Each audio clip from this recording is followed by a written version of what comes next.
Evaluasi adalah langkah penting untuk memahami efektivitas proses dan hasil dari pemecahan masalah yang telah dilakukan. Evaluasi proses melibatkan analisis tentang bagaimana masalah diselesaikan, apakah langkah-langkah yang diambil efektif atau tidak. Evaluasi hasil fokus pada kualitas solusi yang dihasilkan.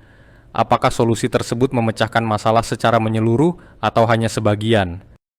Pendidik harus mengajarkan siswa untuk mengevaluasi sendiri solusi mereka, menilai kekuatan dan kelemahan dari pendekatan yang digunakan.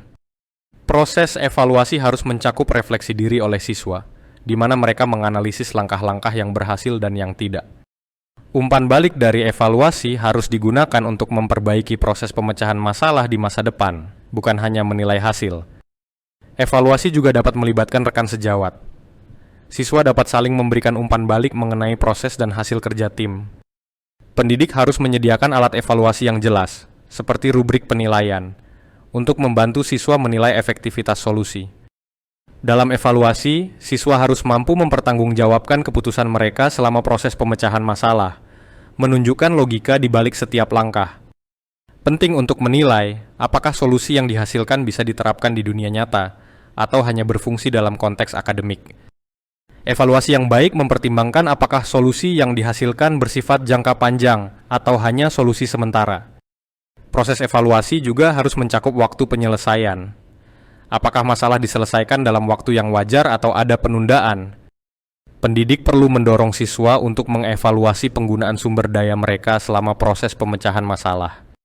Siswa harus diajarkan untuk mengevaluasi kolaborasi tim, menilai seberapa baik tim bekerja sama dalam menyelesaikan masalah. Evaluasi proses penting untuk memahami apakah pendekatan yang digunakan efektif atau perlu diubah untuk masalah serupa di masa depan. Kriteria evaluasi yang jelas dan transparan membantu siswa memahami area mana yang perlu mereka tingkatkan dalam pemecahan masalah. Refleksi diri selama evaluasi membantu siswa mengembangkan keterampilan pemecahan masalah yang lebih kuat di masa depan. Evaluasi juga memungkinkan pendidik untuk menilai efektivitas pembelajaran dan apakah tujuan pembelajaran telah tercapai. Dengan evaluasi berkelanjutan, siswa akan lebih siap menghadapi masalah di dunia nyata dengan pendekatan yang lebih strategis. Evaluasi yang baik tidak hanya mengukur hasil akhir tetapi juga proses, keterampilan, dan pemahaman yang didapat selama pemecahan masalah.